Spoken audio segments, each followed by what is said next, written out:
Hola, buenas tardes. Les habla Alba Cristina Sosa, coordinadora académica de Universitas Fundación. Les damos la más cordial bienvenida a nuestro espacio Jueves de Videoconferencia. Estamos transmitiendo en vivo a través de la fanpage en Facebook de Universitas, utilizando la aplicación Zoom como aula virtual. Antes de hacer la presentación del tema de hoy, hacemos los siguientes anuncios. Todavía estás a tiempo para inscribirte en el Seminario Virtual de Derecho del Trabajo Comparado sobre el futuro de Derecho del Trabajo, avalado por la Academia Iberoamericana de Derecho del Trabajo y la Seguridad Social y la Asociación de Profesores Universitarios de Derecho del Trabajo de Venezuela. Te invitamos a que formes parte de esta enriquecedora experiencia con excelentes especialistas junto a profesionales del derecho laboral de toda Latinoamérica. Y del 21 al 26 de octubre de este año, en pocos días, se realizará en Santo Domingo, República Dominicana, el 10º Seminario Internacional de Derecho del Trabajo Comparado Isla de Margarita, cuyo tema será los derechos fundamentales en el trabajo y las relaciones laborales en la era digital. Recuerden que los cupos son limitados. Cuenta con la participación como ponentes principales, entre otros, de Rafael Albuquerque, de República Dominicana, de Óscar Hernández Álvarez, de Venezuela, de José Luis Ugarte, de Chile, de Jorge Rosenbaum, de Uruguay, de Jaime Cabeza, de España, Milton Ray Guevara, de República Dominicana. Para mayor información sobre el seminario virtual y el presencial, te invitamos a que ingreses a nuestra página web www.universitasfundacion.com o envía un mensaje en nuestra fanpage de Facebook y serás contactado. El día de mañana, viernes 11 de octubre, a las 10 de la mañana, hora Venezuela, tendremos a través de videoconferencia la primera ponencia de este seminario presencial que se va a realizar en Santo Domingo, República Dominicana. Va dirigida a los inscritos e interesados en el seminario. Esta primera ponencia será con el profesor Óscar Hernández Álvarez, quien nos hablará sobre el derecho comparado y se encargará de explicar la metodología sobre el estudio comparativo aplicado al derecho del trabajo, que será utilizada, por supuesto, durante la semana del seminario. Por otra parte, les anunciamos que la videoconferencia del día de hoy estará disponible en el canal de Universitas en YouTube. Los invitamos a que se suscriban al canal. Bueno, sin más preámbulo, el tema del día de hoy es el jurista del trabajo frente a la on-demand economy. Sobre esto debemos indicar lo siguiente. El permanente desarrollo e implementación de nuevas tecnologías, junto a la utilización de la información como materia prima, han generado una revolución en la industria que impacta necesariamente en el esquema de las relaciones laborales. La digitalización ha permitido el origen de nuevas formas de trabajar que se caracterizan esencialmente por incorporar un elemento adicional de flexibilidad en el vínculo que se desarrolla entre una compañía y el sujeto que ejecuta el servicio. Tal fenómeno torna dificultosa la labor del observador que pretende otorgarle a la relación que analice en ese marco una determinada calificación jurídica. Ante ello, surgen puntos de análisis que en rigor de verdad no resultan novedosos, toda vez que han tenido lugar ante cada revolución y alteración las formas de producción u organización del trabajo Dentro del fenómeno denominado Cuarta Revolución Industrial, nos detendremos en un caso en particular, las plataformas virtuales. Se analizará el día de hoy el vínculo que se presenta entre las compañías propietarias de la plataforma digital y el sujeto que presta el servicio. Para ello, se estudiarán características propias de las plataformas virtuales y los rasgos definitorios del modo de trabajo ejecutado en dicho ámbito. Se delimitarán los conceptos de economía bajo demanda, economía colaborativa y cowork.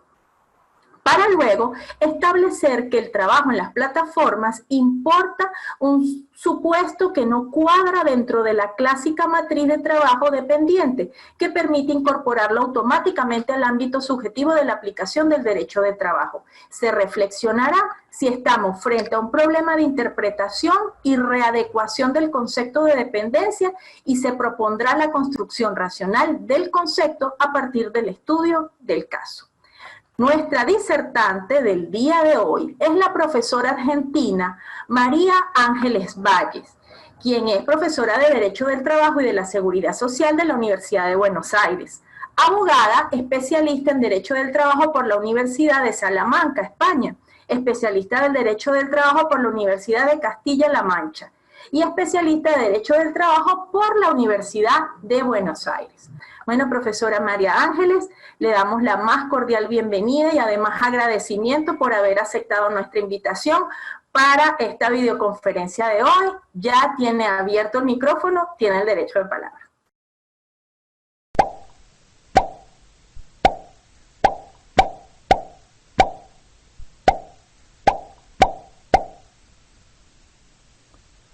Bueno, buenas tardes. Primero y principal, muchísimas gracias a vos, Alba Cristina, a la Fundación Universitas y a todos los que están participando en este momento de este espacio. Y bueno, un poco como lo adelantabas vos en el resumen, la principal preocupación que nos ocupa hoy es cuál es el rol que tenemos nosotros los juristas del derecho del trabajo frente a esto que se denomina on-demand economy. Y para ello considero que primero tendríamos que marcar un determinado escenario, e ir después circunscribiendo determinadas cuestiones. Dentro del escenario me parece fundamental hacer un breve pantallazo por las distintas revoluciones industriales. Es sabido que los historiadores por lo menos identificaron dos tipos de revoluciones industriales. La primera, que tuvo lugar hacia el último tercio del siglo XVIII, que se caracterizó principalmente por la sustitución de la herramienta manual a la herramienta mecánica, a la máquina, que lo que generó justamente fue una aceleración en los procesos productivos de las mercancías. Posteriormente, una segunda revolución industrial tuvo lugar unos 100 años después, y que también se caracterizó por el desarrollo de la electricidad, la inserción del motor de combustión interna, la aparición de los primeros medios de comunicación, que también lo que hicieron fue empezar a hacer una división técnica avanzada del trabajo, que introdujo dinamismo en las industrias, y lo que nos permitió justamente también es esta cuestión de la aceleración en materia productiva. Podemos identificar hacia fines de los años 70 del siglo pasado determinados factores que van a determinar lo que es la evolución futura, que va a ser la crisis económica del capitalismo, lo que es justamente también la revolución de los medios tecnológicos y básicamente los nuevos movimientos sociales y culturales. De la interacción y del impacto que tuvieron estos en la estructura social va a aparecer una nueva sociedad, la sociedad red, una nueva economía, la economía global, y una nueva estructura social, la virtualidad real. ¿Bien? Posteriormente, dentro de la biblioteca encontramos ciertos historiadores que hablan de una tercera y cuarta revolución industrial. La tercera revolución industrial se la ubica hacia fines de 1989, en donde se caracteriza por un uso intensivo y extensivo de la automatización y robotización, en donde se incorpora justamente también al proceso productivo toda esta cuestión tecnológica, que lo que va a hacer es insertar flexibilidad en el producto, en el volumen y en las líneas de producción, hasta llegar hasta lo que hoy se llama cuarta revolución industrial, llamarla revolución de alguna forma, cierta parte de doctrina habla de disrupción tecnológica, que se asienta principalmente en lo que son las tecnologías de la información y de la comunicación. Yo ahora les voy a compartir una presentación para que lo podamos ver. Principalmente lo que pretendo con esta presentación es mostrarles un poco lo que, pueden verlo ahí, es esta idea de esta cuarta revolución industrial, aparece justamente como con la introducción de tecnologías de procesamiento de la información y comunicación, caracterizado fundamentalmente por las tecnologías de información y comunicación. Se produce una flexibilidad a ver, esperen que no puedo verlos a ustedes, una flexibilidad y velocidad en la que se introduce estas tecnologías de información y comunicación en los procesos productivos, que genera justamente una alteración mucho más rápida de las estructuras organizativas y productivas. La particularidad, y lo que yo quiero decirles a través de esto, es que fundamentalmente lo que se pretende con ello es poder determinar que a lo largo de las distintas revoluciones industriales que nosotros tuvimos, no hay una cuestión novedosa en introducir nuevas tecnologías y la modificación del vínculo laboral dependiente. Yo lo que estoy diciendo a través de esto es que en realidad, a lo largo de toda esta historia, siempre hubo una cierta adecuación del vínculo laboral dependiente que se fue adaptando a estos nuevos impactos tecnológicos, ¿bien? Pero principalmente, y una primera dificultad que encuentro al momento de analizar estas cuestiones, es ciertas imprecisiones en materia terminológica, ¿sí? Entonces, la primera dificultad que se nos presenta como operadores jurídicos es esta realidad, ¿bien? Porque tenemos determinados factores tecnológicos, económicos, sociales, que en cierta medida son desconocidos y en que en algún punto se deben definir, ¿bien?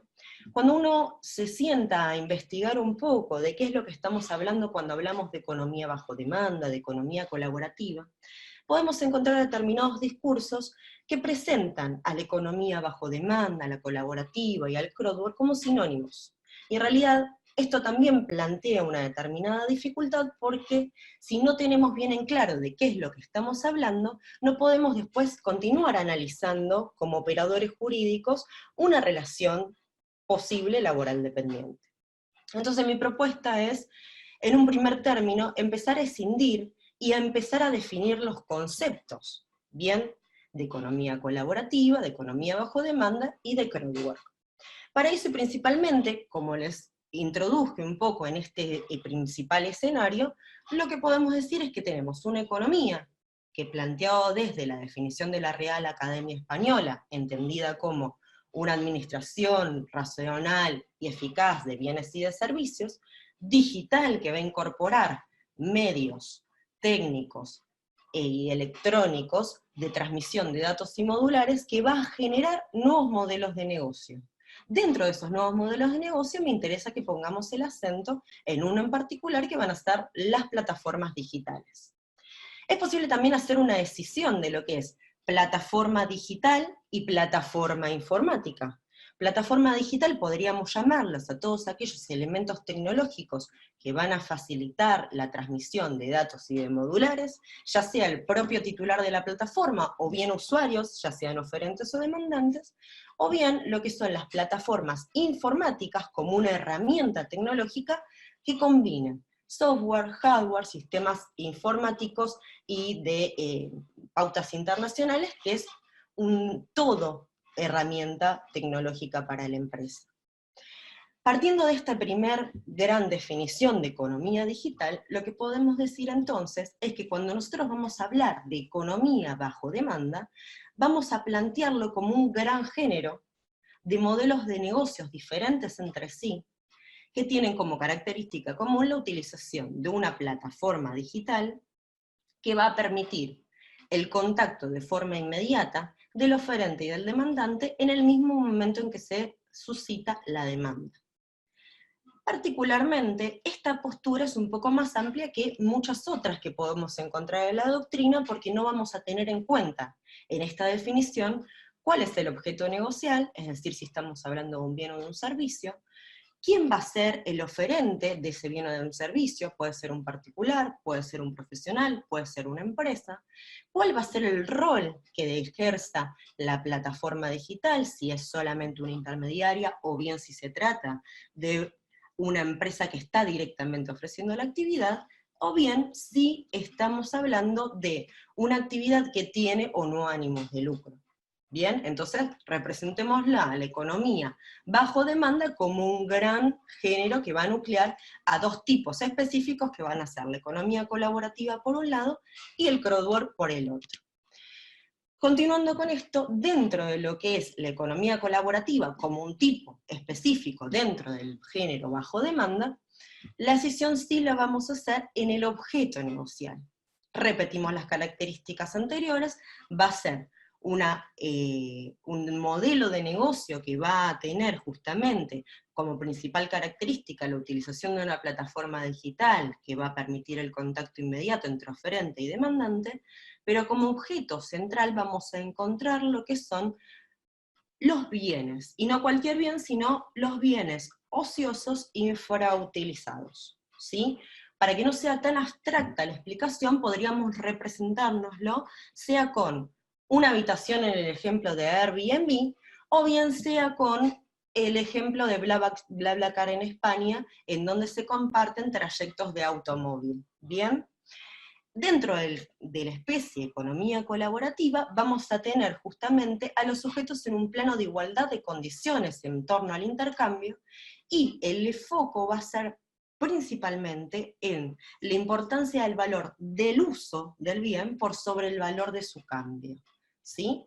Yo en la presentación le puse que excluía los servicios, hay parte de la doctrina que los incluye, pero me pareció importante seguir en este caso al profesor Todolí, español, que dice que en realidad si estamos hablando de servicios infrautilizados, nosotros como juristas del trabajo puede hacernos un poco de ruido que cambiemos servicios a cambio de dinero, ¿sí? Entonces paso ahora al otro tipo específico que va a ser el crowdwork. En el crowdwork sí vamos a tener por objeto una prestación del servicio.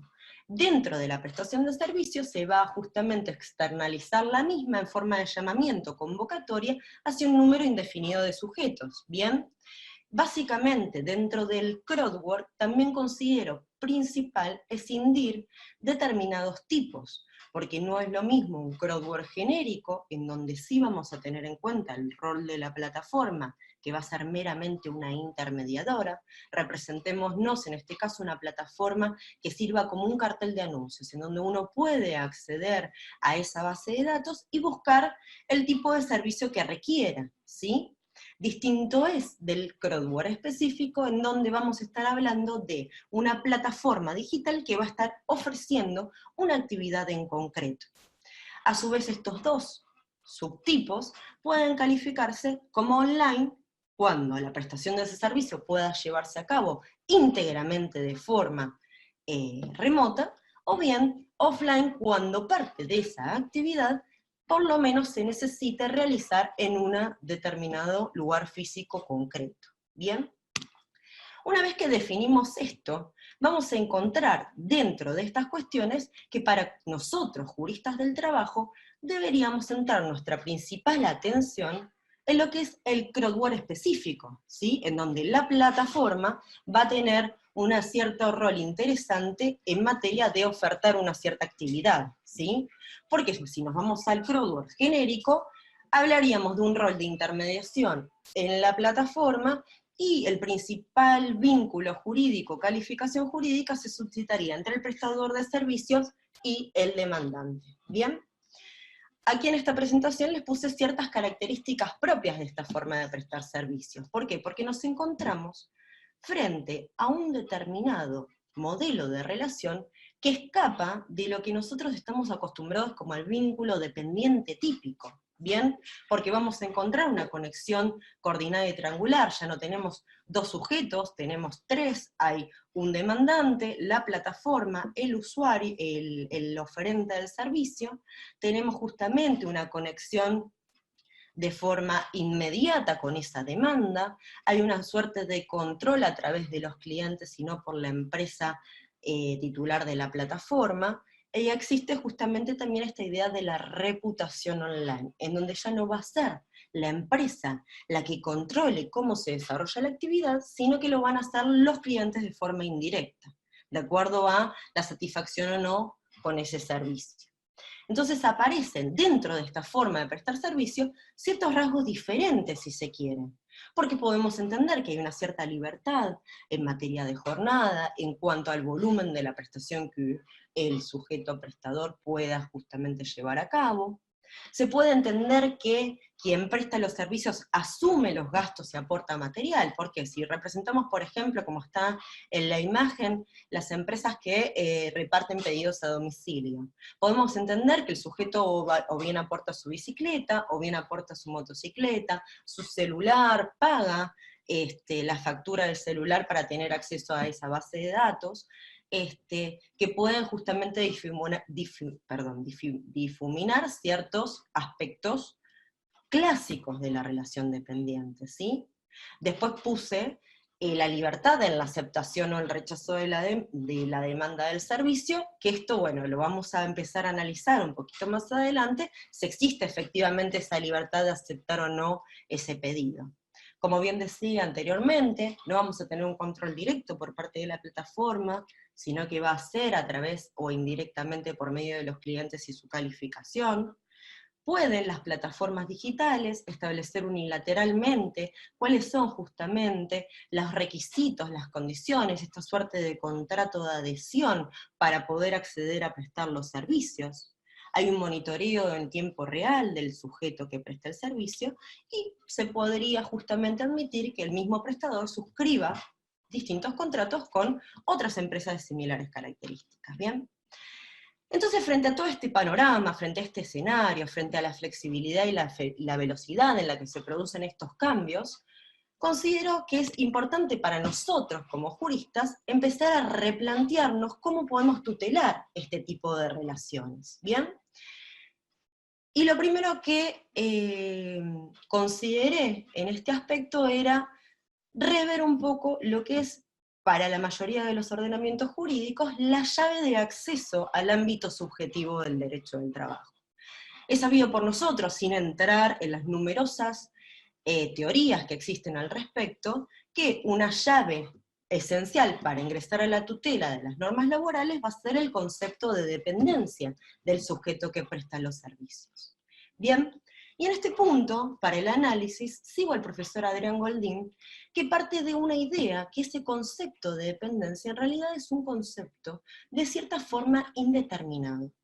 Porque él dice que, básicamente, primero y principal, existió el vínculo de trabajo, y después el concepto de dependencia. Bien, el vínculo de trabajo y sus notas características son una realidad fáctica, es decir, son determinadas notas que se van a ir repitiendo dentro de cada relación individual típica, que se van a ir reproduciendo de modo constante en todas y cada una de esos mismos tipos, y que podríamos transferirlo, si se quiere, a un cierto nivel de abstracción que nos van a determinar una cierta matriz, un molde, que nos va a permitir, en cierta manera, hacer una evaluación y considerar, si se reúnen todas esas notas típicas, que estamos frente a un vínculo laboral dependiente, o bien llegar a la conclusión opuesta. Bien, determinado esto, lo que yo los invito es a hacer justamente, siguiendo al profesor Supiot, un nuevo haz de indicios para analizar estos vínculos nuevos o bien más particulares dentro de esta economía digital. Y para eso podríamos poner el análisis desde dos perspectivas. La primera que yo les presento acá es analizando a la empresa titular de la plataforma. Dentro de esto, podríamos considerar los discursos que fueron planteando las empresas titulares de las plataformas en los distintos casos que fueron teniendo lugar en distintas partes del mundo, principalmente a la cabeza Uber. El discurso principal de defensa de estas empresas va a ser: señores, nosotros somos una empresa tecnológica, simplemente aportamos la herramienta, la plataforma digital, es decir, somos meras intermediarias. El sujeto que presta el servicio es un autónomo que se le facilita la comunicación con el demandante del servicio. Bien, primer punto entonces, analicemos si la plataforma digital es una empresa realmente tecnológica o bien es una empresa prestadora de servicios. Volviendo a las calificaciones que hicimos anteriormente, ¿estamos hablando de un crowdwork genérico o estamos hablando de un crowdwork específico? Seguido de esto, nos va a interesar bastante porque si estamos hablando de una empresa que ofrece una determinada actividad en particular, esta empresa va a tener mucha mayor interés en que el trabajo y el servicio se lleve a cabo de manera correcta, pues no solamente la plataforma, sino que la marca que la representa van a tener una consecuencia inmediata con ello. ¿Bien? Derivado de esto vamos a evaluar entonces si establece determinadas pautas o sugerencias de cómo llevar a cabo el servicio, establecer reglas de comportamiento, establecer determinadas sanciones, o empezar a coartar la derivación de la prestación de servicios a aquellos que no cumplan correctamente o no alcancen las mejores calificaciones, e incluso poder llegar a tomar la decisión de inhabilitarlo al sujeto que presta el servicio. Consecuentemente con esto es ver efectivamente si esa plataforma es un medio o un fin para la empresa titular de la plataforma digital. Seguido de esto es justamente considerar los frutos, es decir, el concepto por el cual la plataforma percibe sus ingresos. La plataforma va a percibir sus ingresos por ese mero acceso a la base de datos, permitiéndole al sujeto prestador exponer, publicar, ¿sí?, su prestación de servicios, o bien la empresa titular de la plataforma percibe sus ingresos por cada trabajo o tarea realizada. También, justamente con esto, vamos a tener una cierta cantidad de indicios que nos pueden ir llevando como operadores jurídicos a considerar que esa prestación en realidad se vea inserta en un marco de una organización que nos es ajena. Por otra parte, desde la perspectiva del prestador de servicios, también podríamos analizar si efectivamente ese prestador de servicios reviste el carácter de empresario o meramente está aportando mano de obra para ello. ¿Bien? Es decir, si en realidad asume justamente los riesgos de la empresa o simplemente lo único que recibe es una retribución por la prestación de los servicios que realiza. Parte de la doctrina lo que dice es, bueno, a ver, estos sujetos sí aportan cierto material para desarrollar justamente la prestación de sus servicios. Bien, la pregunta que yo les hago a modo de provocación es realmente los medios técnicos, materiales para desarrollar esa prestación, el celular, la bicicleta, el pago de la factura telefónica, en comparación con la inversión tecnológica que hace la empresa titular de la plataforma digital? Reunidos estos recaudos, podemos conformar, si queremos, este molde, esta matriz, que de forma conjunta nos puedan llevar a establecer que ese vínculo dentro del crowdwork específico sea un vínculo laboral dependiente y nos permita a nosotros extender el ámbito subjetivo de aplicación del derecho del trabajo y darle la tutela que requieran estos sujetos. Les agradezco mucho y bueno, quedo a su disposición para las preguntas que tengan y que se arme un lindo debate.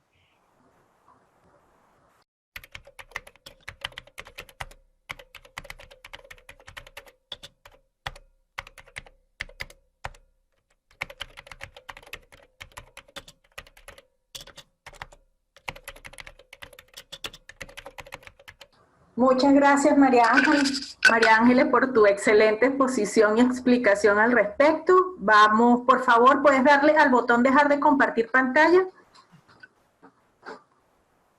A ver si se ve. ¿Si puedo? Ahí está. ¿Bueno? ¿Vamos? Ya, listo. Ya desactivé. Muchísimas gracias, María Ángeles. Bueno, mientras esperamos por aquí que lleguen las preguntas de las personas que nos están escuchando, les recuerdo que del 21 al 26 de este mes se va a realizar en Santo Domingo, República Dominicana, el 10º Seminario Internacional de Derecho del Trabajo Comparado, Isla de Margarita, cuyo tema central será los derechos fundamentales en el trabajo y las relaciones laborales en la era digital. Y también están a tiempo para inscribirse en el seminario virtual de Derecho del Trabajo Comparado sobre futuro de Derecho del Trabajo, que se encuentra avalado por la Academia Iberoamericana de Derecho del Trabajo y la Seguridad Social y por la Asociación de Profesores Universitarios de Derecho del Trabajo de Venezuela, en donde, por cierto, se tocan temas como este que acaba de tratar la profesora María Ángeles Valle, desde Argentina. Bueno, vamos a ver qué preguntas tenemos por acá. Bueno, te realizo yo la primera pregunta. A ver, ¿qué opinión te merece el caso, por ejemplo, que lo observamos acá mismo en Argentina, de estos repartidores, ¿no? De Rappi, etcétera? ¿Se consideraría que existe una relación laboral o no existe una relación laboral bajo las características que tú nos anunciaste? El caso al que te referís es el de Roger Rojas.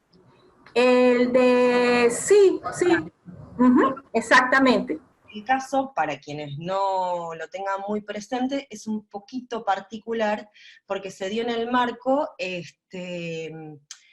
de justamente esto que yo les venía comentando, una inhabilitación por parte de Rappi al acceso a la plataforma digital, es decir, se les inhabilitaron las identidades digitales a los sujetos, ¿bien? Y la acción que se lleva a cabo es en el marco de una medida cautelar, justamente un amparo sindical, en el marco del artículo 47 de nuestra Ley de Asociaciones Sindicales, en donde lo que se pedía a la jueza de primera instancia era justamente el cese de esa conducta contraria a la libertad sindical. Es muy interesante, yo tengo hecho un comentario respecto de este fallo, porque justamente el abogado de los tres actores introduce justamente esta serie de indicios para decir, señores, nosotros somos trabajadores dependientes de Rappi. Y en el contexto de esos trabajadores dependientes de Rappi, que empezaban a armar, y de hecho iniciaron la simple inscripción de la Asociación de Personal de Plataformas, AP, curiosamente la sigla, en el marco del Ministerio de Trabajo, ellos habían sido designados como autoridades provisorias de esta asociación, ¿bien? En ese contexto tuvieron una reunión con Rappi para que justamente empezara a tratar ciertos problemas que estaban teniendo los trabajadores de Rappi con la empresa, y el día siguiente de la reunión se los inhabilita. La particularidad que tiene esto es que justamente se dio en el marco de una medida cautelar, y por eso me adelanto hacia el final, que fue la revocación del fallo de primera instancia por la Cámara Nacional de Apelaciones del Trabajo. La jueza de primera instancia entendió que efectivamente había una conducta antidiscriminatoria, entonces hace lugar a la acción, y ordena inmediatamente a la empresa a que cese con esa conducta antidiscriminatoria, y los habilite nuevamente al acceso a la plataforma. ¿Bien? Esto es apelado por Rappi, y llega a la Cámara Nacional de Apelaciones, que por una cuestión, yo diría inclusive procesal, porque la Cámara en ciertas partes de su fallo dice que esto es importante y que hay que tratar lo que está pasando con estos trabajadores. La particularidad que dice es, si en este momento nosotros nos despedimos de eso, estamos ampliando las facultades, porque lo que nos están planteando en este momento es la viabilidad de una medida cautelar. Y la viabilidad de la medida cautelar estaba supeditada a una cuestión de fondo, que era determinar previamente si esos trabajadores eran no dependientes. Porque la jueza de primera instancia dijo, tengo indicios suficientes para entender que esos trabajadores son trabajadores dependientes de Rappi, y en consecuencia les extiendo la protección de la Ley de Asociaciones Sindicales. Bien, la Cámara lo que dice es, yo no puedo decir que está vulnerada la libertad sindical sin previamente decir si son trabajadores dependientes o no, y por eso lo revoca. Bien, me parece muy interesante que los tribunales argentinos están hablando de esto. Sería bueno, y esperemos que se lleve a cabo el proceso ordinario para que empecemos a tener sentencias al respecto, y que por lo menos sienten antecedentes de laboralidad en estos tipos de vínculos. Muchas gracias, María Ángeles. Por acá, Marta Liliana Hernández, de Argentina. Imagino que la legislación actual deberá actualizarse y, entre tanto, habrá que actuar mediante el uso de similitudes y la lógica, dando preferencia a los hechos asimilados a lo existente. ¿Algún comentario sobre este comentario? Básicamente es un comentario que nos realiza la compañera. Bueno, Marta, es un poco esto que yo estoy diciendo.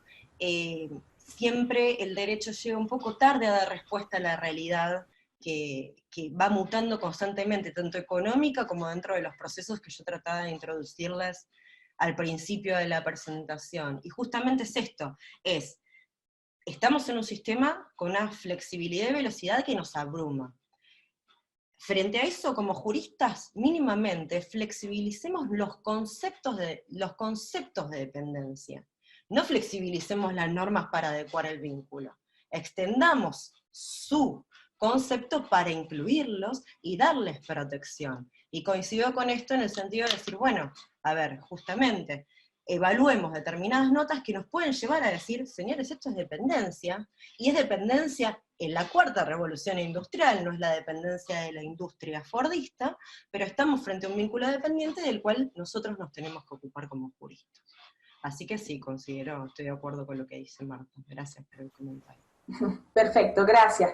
Por acá, creo que la pregunta está algo incompleta, pero leo de todas formas. Charlie Alcázar, también de Argentina, ¿qué opinión te merece la medida tomada por los tribunales contenciosos administrativos de la ciudad de Buenos Aires? Pero no explica sobre qué caso en particular. No sé si sabes de algún caso famoso de que tomaron los tribunales contenciosos administrativos de Buenos Aires. Porque hubo una cuestión, hago muy breve referencia a esto, en el marco de lo que es la regulación del servicio de mensajería. ¿Bien?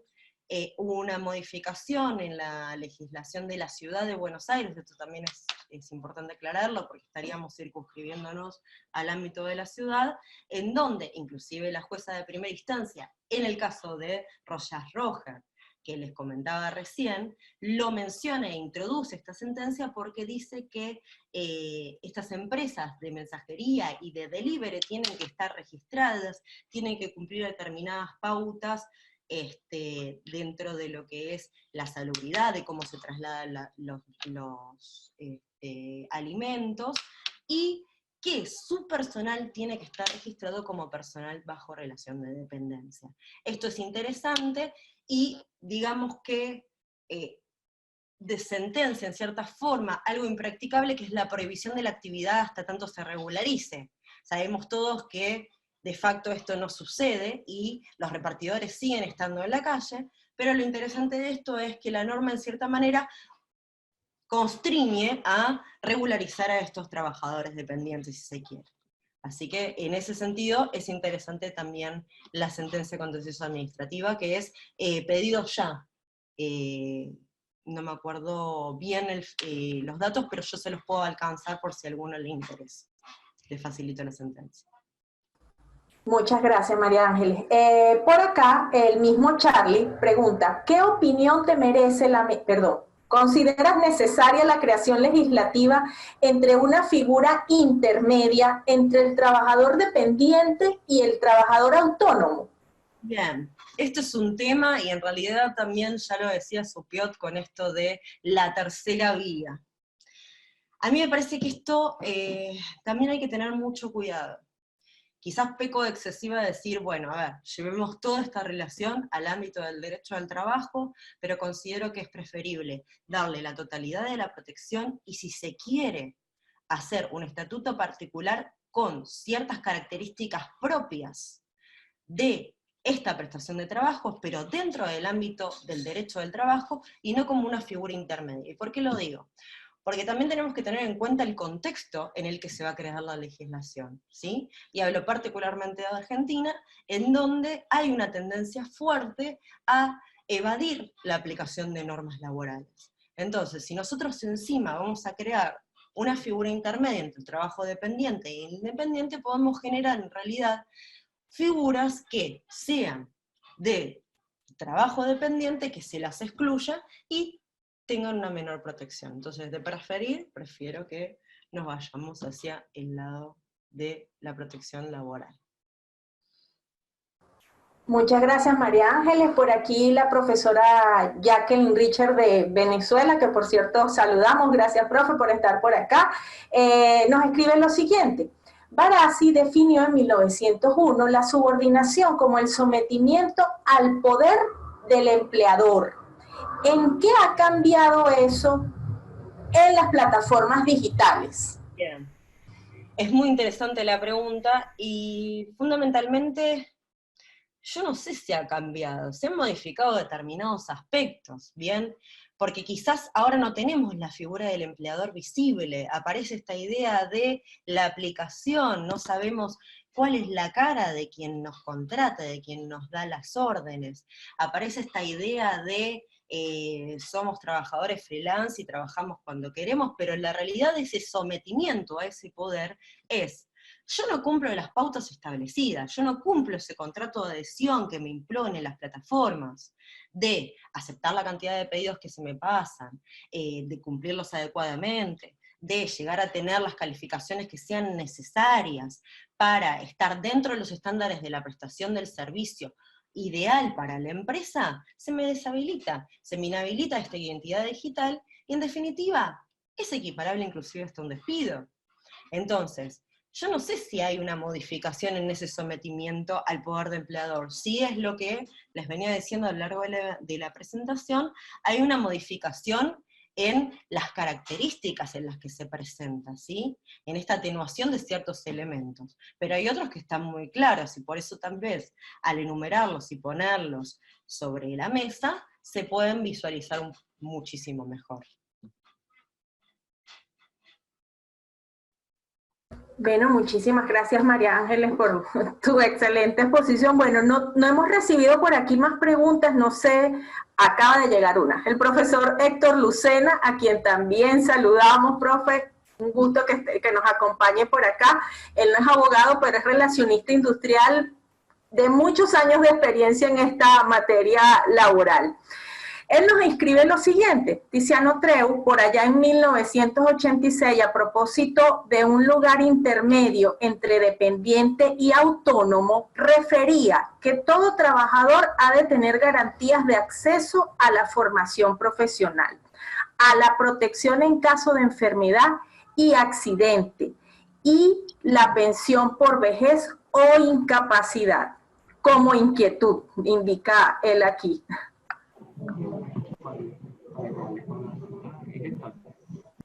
¿Algún comentario al respecto? ¿Escuchaste el comentario? Sí, lo escuché, sí. Perfectamente. Gracias. Perfecto. Sí, a ver, volvemos un poco sobre lo mismo. No es la postura a la que yo ascribo en este caso en particular, pero coincido, porque hay posturas, y esto también es interesante, y podría ser un motivo de investigación y también de provocación a quienes están presentes, de proteger directamente al trabajo, al margen de, vamos, esta llave de acceso que yo les traía, que es la dependencia o no, ¿sí? De garantizar al sujeto que trabaja, esto que dice el profesor Tiziano, de las garantías por lo menos a la formación, a la protección en caso de enfermedad o accidente, y a, digamos, esta estructura de seguridad social. Yo creo que igualmente como laboralistas y defensores del derecho social tendríamos que procurar en algún momento que las legislaciones tiendan por lo menos a un mínimo de garantías que estaría conformado por eso mismo. Coincido. Muchas gracias, María Ángeles. Bueno, no tenemos, por aquí llegó otro. Mauricio González Ruiz, como reflexión, creo que como solución estructural, quizás a largo plazo, puede ser pasar de poner atención preferencial por el lucro y más bien desplazar la vía educación hacia la ética moral y emocional de las personas, en auge y coherencia con la idea de solidaridad y los deberes sociales en pleno siglo XXI, en que se habla de sociedades modernas. Con ello lograríamos trabajar en equipo y no solo en función del interés particular. Esto es un comentario que nos hace una escucha desde Facebook. Gracias, Mauricio. Sí, bueno, es un poco esto mismo o en la misma línea de lo que veníamos diciendo. Podríamos poner la atención en el lucro y eso se veía como una que podía traernos justamente a la relación, al ámbito subjetivo del derecho del trabajo, pero considero esto mismo que yo les decía. Me parece que la idea es buscar una protección integral y no tratar de limitar, ¿sí?, derechos en este tipo de cuestiones. No sé si...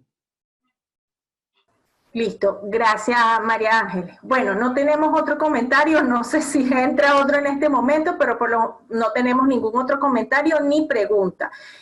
Agradecemos a todos que hayan estado presentes en la videoconferencia del día de hoy, para quienes estuvieron aquí directamente en la sala virtual de Zoom y para quienes nos vieron o escucharon a través de Facebook Live en la fanpage de Universitas.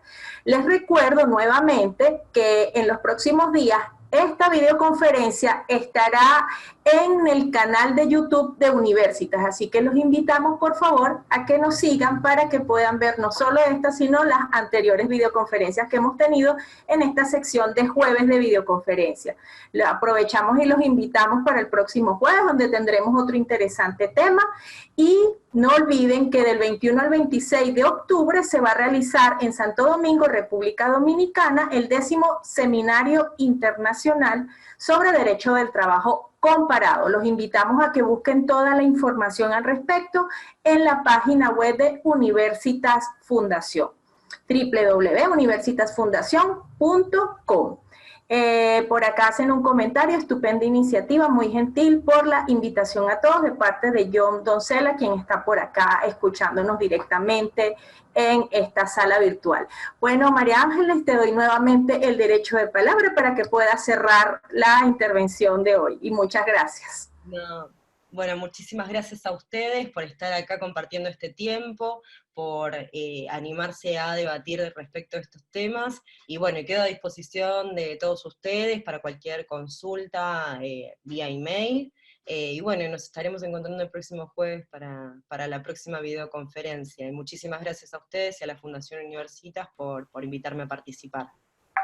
Muchas gracias, María Ángeles, muchas gracias para todos, y nos vemos en una próxima oportunidad en nuestra sección Jueves de Videoconferencia. Hasta pronto.